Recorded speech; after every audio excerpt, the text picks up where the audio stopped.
In this week's parsha, we meet a most consequential and impactful person. It's Parshas B'Shalach.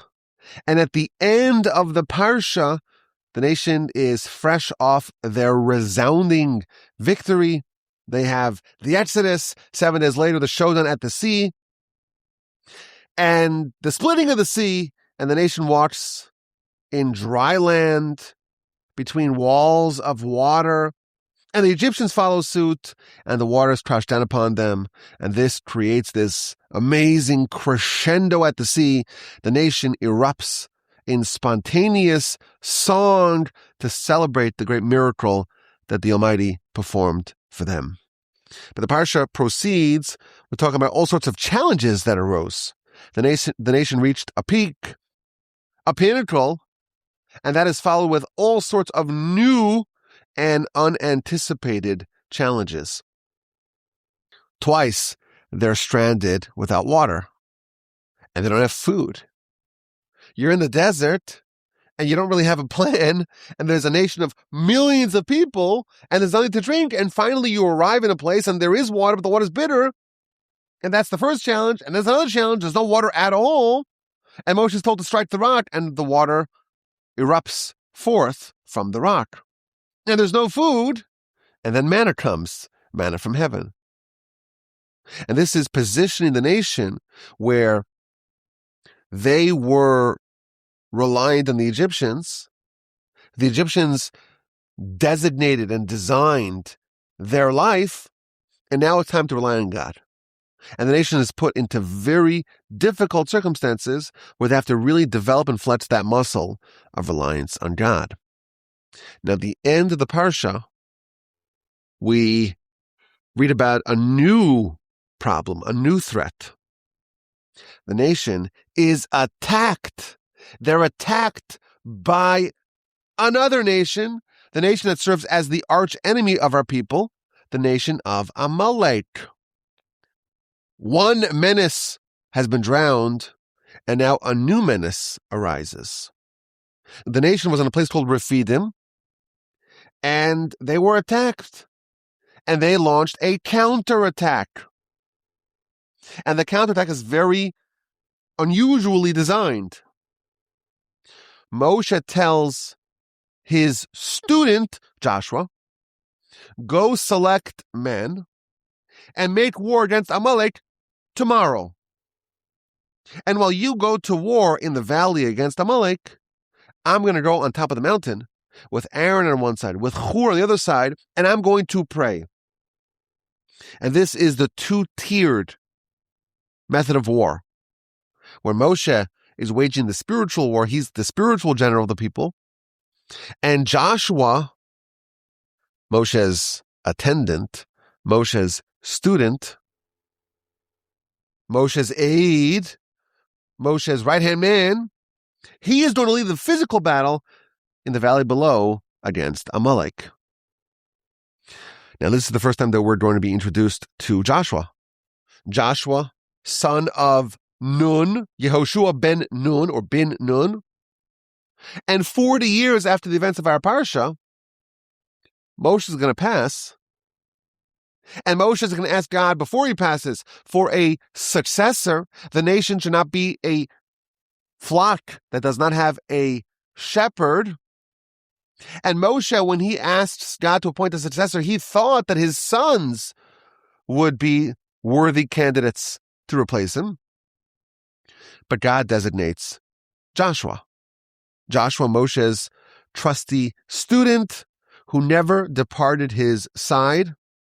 Joshua is going to be Moshe's successor. And indeed, Joshua takes over the reins from Moshe, and he leads the nation into the Holy Land, the crossover of the Jordan, the wars against the 17s of Canaan, and the conquest and the settlement of the land. Now, Joshua is described as almost a mirror image of Moshe. Moshe was like the sun, and Joshua was like the moon. Now, the sun and the moon are exactly the same size from our perspective. There was something similar between Joshua and Moshe. But Joshua is the ultimate student, the faithful protege of Moshe. Whatever Moshe taught, whatever Moshe projected, Joshua reflected it faithfully. And the first time he appears is in this week's Parsha. And if you read the story, it seems like Joshua did a phenomenal job. Moshe is up on top of the mountain, and he raises his arms. Aaron is on one side. Hur is on the other side. Who's Hur? Hur is Moshe and Aaron's nephew. Moshe and Aaron have an older sister, Miriam, and her son is Hur. And Moshe is fighting the spiritual battle on top of the mountain. And down below, Joshua is waging the physical battle against the people of Amalek. And the good guys win. Our nation wins. But if you read the story very carefully, it seems like Joshua's victory was incomplete. The verse says, Vayechelash Yehoshua.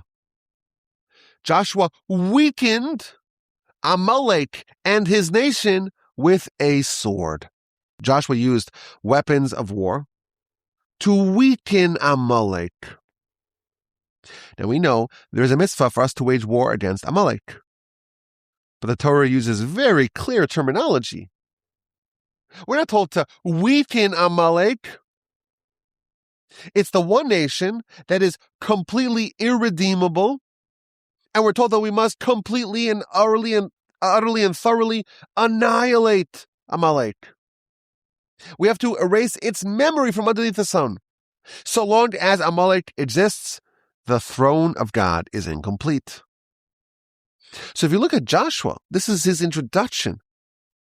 And the first thing that he does, if we were to examine it very carefully, it seems like Joshua did not do what he needed to do. What Joshua really needed to do was to completely and thoroughly and totally and utterly annihilate Amalek. He won, sure, but he only weakened Amalek. Now, this may not sound like such a big deal, but we have a corollary of this story where a king of Israel, failed to utterly annihilate Amalek. And that, of course, is King Saul. And when King Saul failed to annihilate Amalek, he was fired. He was deposed. God said, "You're no longer king. We're going to find a replacement." That's going to be David. So the misdeed of incomplete destruction of Amalek is enough to remove a sitting king from his throne. And somehow, when Joshua made the same mistake, he was not rendered ineligible for the throne, for the position as Moshe's successor. So it's interesting. We have this character in the Torah who's going to play a very important role as Moshe's successor, and the first time he appears in the Torah, it doesn't seem to be an unbridled success. It seems like there's something incomplete or maybe flawed about Joshua's work. Let's take a look at what happened next. When does Joshua appear the second time in the Torah? So it's also in the book of Exodus. We know that the nation, a few weeks after the Exodus, they go to Mount Sinai. And there's the whole preparation for the Sinai revelation. And there's this incredible event where an entire nation experiences prophecy at Mount Sinai. And they experience it, and they live an unparalleled, unprecedented, never before, never since has such an event happened. And this event is the most foundational event of all of human history. Revelation of an entire nation at Sinai. The following day, Moshe ascended the mountain to get the details of the Torah. The Ten Commandments are almost like a digest of the Torah. These 10 commandments, we're told, they contain the root of all of Torah. But it's not enough for us to have the root of all of Torah. We have to have the entirety, all the details of Torah. So the following day, Moshe goes up the mountain. And when he goes up the mountain, he appoints people to oversee the nation in his absence. This is in chapter 24 of Exodus. He tells the aforementioned Aaron and Hur, anyone that has a question, go to them. They're in charge of the nation in my stead. And Moshe goes up to the mountain. And he is accompanied by Joshua. Joshua goes as far as he's allowed to go, and then Moshe departs on his own up the mountain. What happens when Moshe ascends the mountain? What does Joshua do? Joshua stays there. He doesn't leave. He remained at the foot of the mountain for 40 days until Moshe returned. Everyone else went back to the camp. We'll come back in 40 days, sure. But Joshua didn't leave Moshe's side, and he went as close as possible to Moshe and remained there for 40 days. Our sages tell us that in the camp reigned a daily portion of manna.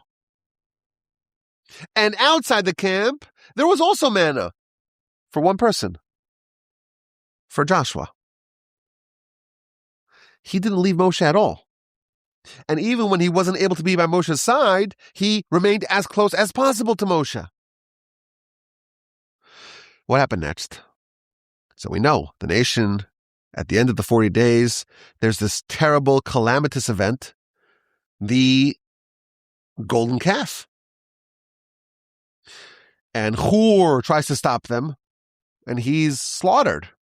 And Aaron recognizes that they will slaughter him as well, so he tries to delay.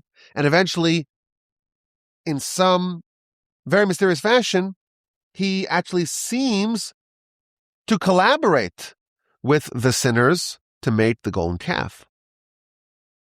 And meanwhile, Moshe in heaven, he's getting the tablets, and God says, you have to go down quickly because your nation's corrupting. And then in chapter 32 of Exodus, Moshe descends the mountain. And he's bearing the 2 tablets.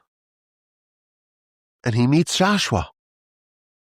And the Torah records their dialogue. And there's noise, there's sounds emanating from the camp. And Joshua tells Moshe, I think there's a war happening in the camp. And Moshe says, no, you have it wrong. These are not the sounds of warriors winning a battle. These are not the sounds of warriors losing a battle. These are sounds of distress. And of course, they go down to the camp and they see the golden calf, and Moshe shatters the tablets, and the story proceeds from there. This is the second appearance of Joshua in the Torah. Joshua at the foot of the mountain.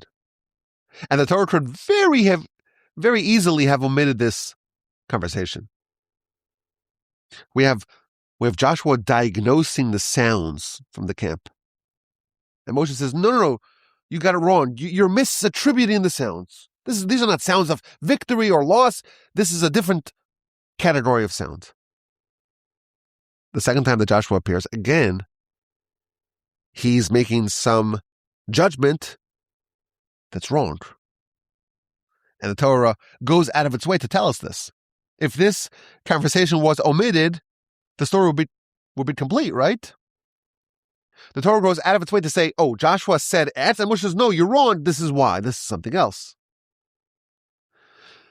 Joshua appears again. And again, this same pattern follows. This is already the book of Numbers. This is in Parshas Behaloscha. Moshe is told to select 72 sages that will be minted as prophets, and 70 of them will actually qualify to be prophets, while 2 of them will be candidates who ultimately do not become prophets. That's the background of the story. There are 72 candidates, because that's divisible by 12, 6 from every tribe. But only 70 of them will qualify. So 2 of them are going to be nominated, but will have to go home empty-handed. And the Torah tells us that there were 2 candidates, Eldad and Medad, who were candidates, but decided to not participate in the selection process. The way it worked, there was a big hat. In it, there were 72 pieces of paper. On 70 of them, it said Zaken, which means an elder.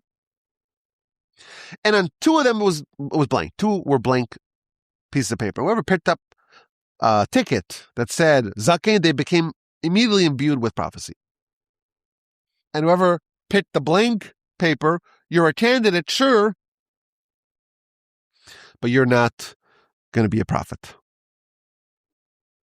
And these 2 elders, they were so sure that they weren't worthy, that they would pick the blank card, that they said, we're not going to go join the other sages. So there's a selection process to select 70 out of 72, but 2 of those 72 remain in the camp. And meanwhile, outside the camp, 2 of the 72 candidates pull out blank cards, and therefore in the camp, Eldad and Medad become prophets right away.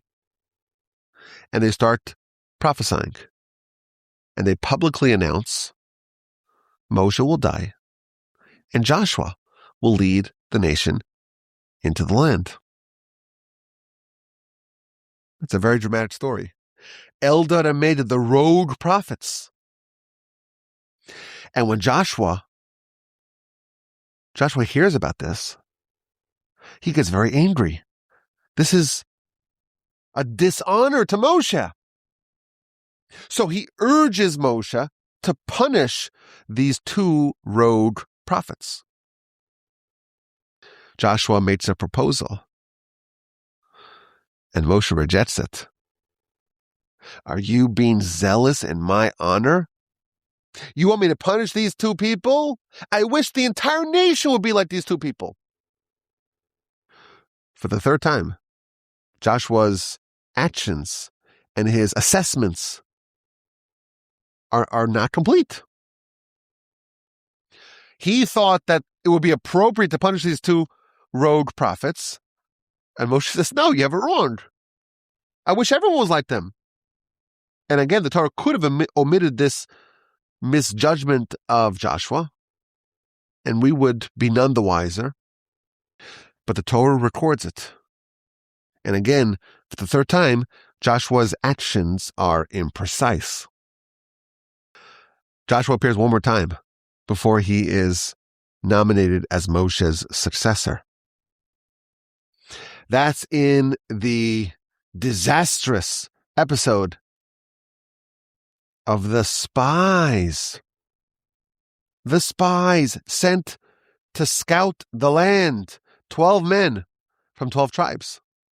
10 of them go rogue and slander the land.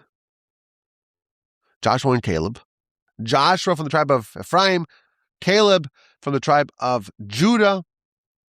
They remain true and loyal to God, to the land, to Moshe. So certainly Joshua is going to be praised for his valiant and unshakable faith in this episode. But if you look at it very carefully, you could still nitpick. You could still nitpick with Joshua. In that episode, Joshua is renamed.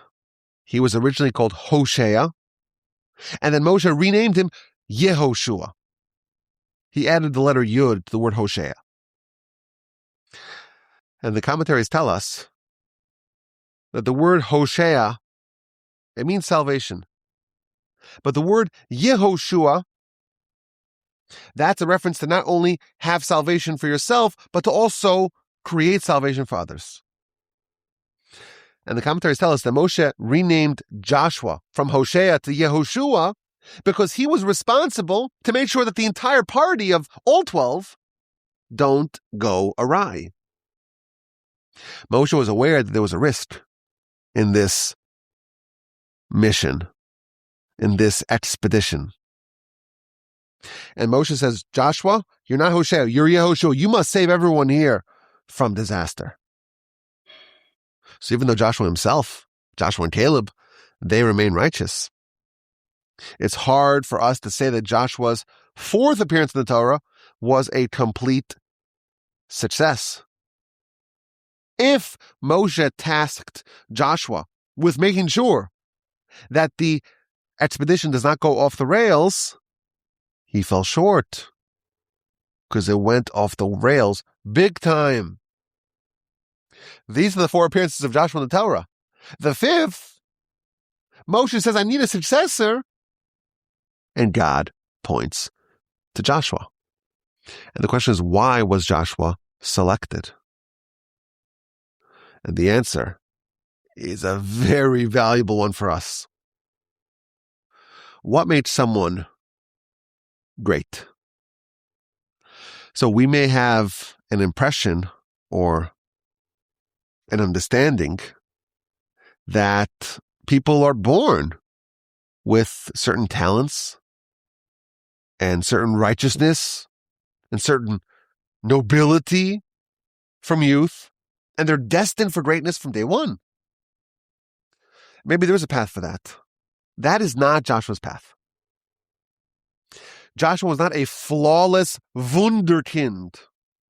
You read his stories. The Torah tells us his stories. He's nominated to succeed Moshe, and you look back and you see a checkered history. And in every appearance of Joshua, you can find a flaw.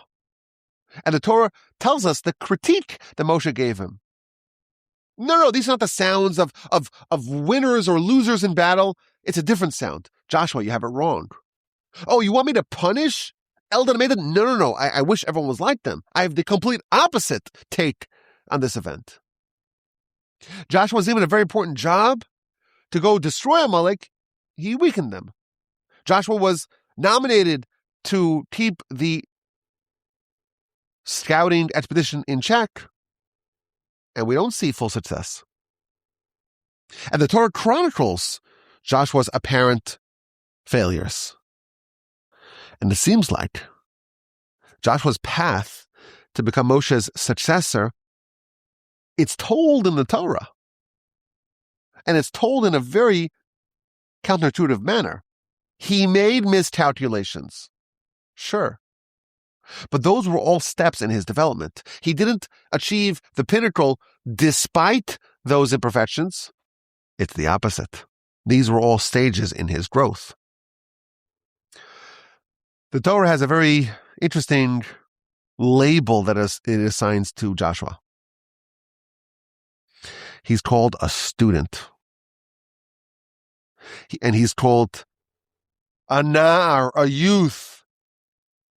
And we're told that for 40 years, Joshua did not leave the tent of learning. He did not depart Moshe's side for 40 years. Moshe goes up the mountain, and everyone else goes back to the camp. Joshua is so connected to his teacher. He's the ultimate student. What does it mean to be a student? What is the definition of a student? A student is someone who wants to learn.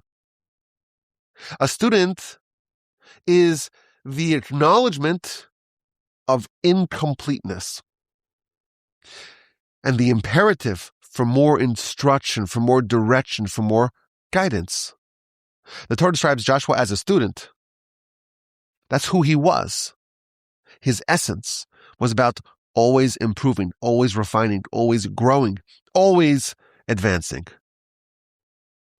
For a student, a blunder, a misstep, a misjudgment, a miscalculation, a misassessment, that's part of what it means to be a student. You redirect. You take the lesson and improve and refine.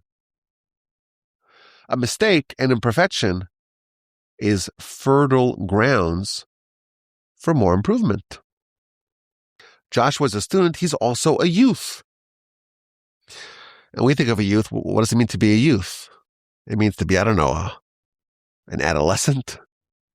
When the Torah calls Joshua a youth, I did the math. He was 42 years old.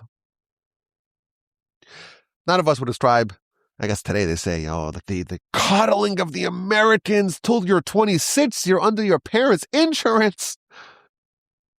People in their 30s are still playing video games in the basement.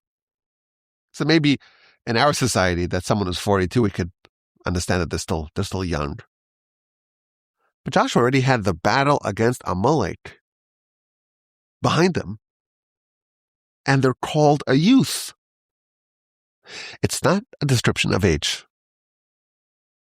It's a perspective. A youth is someone who is still developing, who is still progressing, who is unfinished, who is a work in progress. Joshua is a student. He's a youth. He understands he's not ready.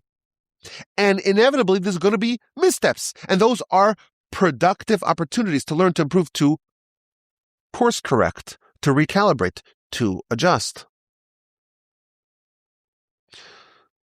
If you make a great leader in a lab, you expect them to nail it the first time. Joshua was not made in a lab. He's a youth. He's a student. And those mistakes, missteps are all part of how he became Moshe's successor. If you were to look at Joshua's story, you would say, well, all I see, if I look closely, I see just missteps. But if you understand that he's a youth, he's a student, these are actually stepping stones in his path of ascent. Joshua was one of the 12 spies sent to scout the land. Now we know the nation had a very detailed hierarchy of leaders. Of course, Moshe was the leader of them all. But then there were leaders of 10. Every group of 10 had a leader. And every group of 50, so that's 5 tens, would have a leader. And every group of 100 would have a leader. And every group of 1,000 would have a leader as well. Right before Sinai, we know that Jethro comes and he makes that whole hierarchical system. That means that the 600 greatest sages after Moshe were leaders of 1,000. And the next 6,000 were leaders of 100.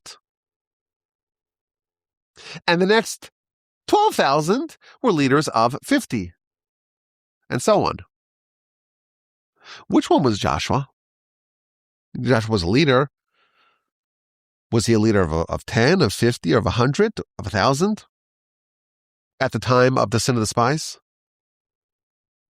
So it's very interesting.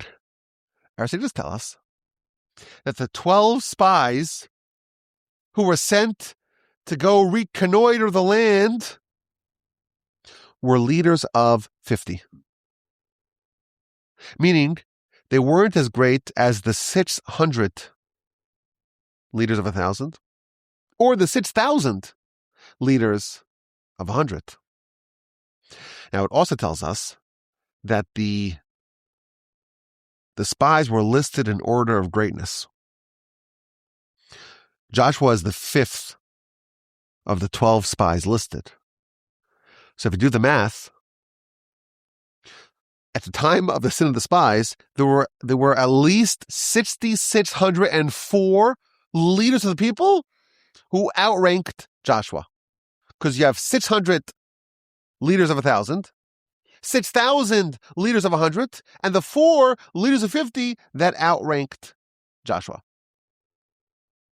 And somehow, Joshua catapulted them all to become Moshe's successor. How that happened? He was a youth. He was a student. He never stopped learning. He never stopped improving. And by the time it arrived, we needed a successor to Moshe. Joshua outranked them all. He was peerless. There are 4 people that we know of that never sinned. The Talmud enumerates them. In the book of Shabbos on page 55b, the 4 people who never sinned, flawless from day one. Benjamin, son of Jacob. Amram, father of Moshe. Jesse, Yishai, father of David, and Kilov, son of David. Great people, flawless people. But each one of them had an immediate relative who was greater than them, despite having flaws. Jacob was greater than Benjamin. Moshe, of course, was greater than Amram. David was greater than his father Jesse and his son Kilov. What this tells us is that the path to real greatness, to transcendental greatness, almost inevitably is one that's choppy. That's a rocky road. That's the path of Joshua. You have flawless wunderkinds who try to hit it right the first time. They are no match for those like Joshua, who maybe take a more haphazard path of ascent. We had a king who was a flawless wunderkind. His name was Saul. He was the biggest and the strongest and the tallest and the most handsome and the most righteous and the most worthy of all kings. He was the king produced in a lab. And his reign lasted exactly 2 years, and he was deposed. And David the youth, the student, he took his place. In our parsha, we read about Joshua. And this is the first event in the Torah featuring Joshua. And he's described as a youth, as a student. And that's not a reference to his age. It's a reference to his attitude. Scripture tells us, Chanoch lana'ar al pi darko, train, educate a youth as per a path. Gam ki yasin, when they age, when they grow older, they won't depart from it. This, of course, is the most important rule of all of education. To do the instruction and the inputs in our education should be something that fits with a path of the child. My grandfather was fond of a different interpretation of this verse. Chanoch lanar, educate the youth. If someone as a youth learns about the imperative of education, of growing, of learning, of being a student, even as they grow old, they will not depart from this life path and life philosophy of being a student, of needing education, of always engaging in self-refinement and development. The Torah does not highlight Joshua's missteps, his failures, his misattributions, his misassessments, his missteps. This is not gratuitous. Joshua is the second greatest leader we ever had after Moshe. Moshe is like the sun, and Joshua is like the moon. When the Torah details the parts of Joshua's development that we would say are not flawless, it's telling us that this is precisely the path that he took to his greatness. He would not be the leader of the Jewish people had he not had these lessons as a youthful student. Our sages tell us, the righteous, they fall down 7 times and they get up. A misstep is an opportunity. It's not a problem. It's an opportunity. If you are a student, if you are a youth, but only if you exploit them to grow. The righteous, how did they become righteous? Well, they fell. They They weren't complete. Only God is complete. We're not God, and we're not even angels. So we're incomplete. We're students. We're youths. We're a work in progress. If you have that attitude, then the failure and the missteps, and even, dare I say, criticism, it doesn't sting. It doesn't hurt. That only hurts if you view yourself as a finished product. If you're a youth, if you're a student, those are all opportunities. And we should all be youthful and a student our entire lives. We should develop an attitude, a life philosophy of being always a student, always improving. And then everything that happens to us is another impetus for us to improve, to elevate, and to refine. May we all merit to be students, to be youthful, physically, of course, as well. Yeah, we gotta look good. But also spiritually, be a spiritual youth and to recognize we're not finished. You know when we're finished? We're only finished when we have no longer the ability to act. That's when we're finished. Until then, we're a youth. We are a student. My email address is rabbiwalby@gmail.com. Please, please, please send me your questions, your comments, and your feedback.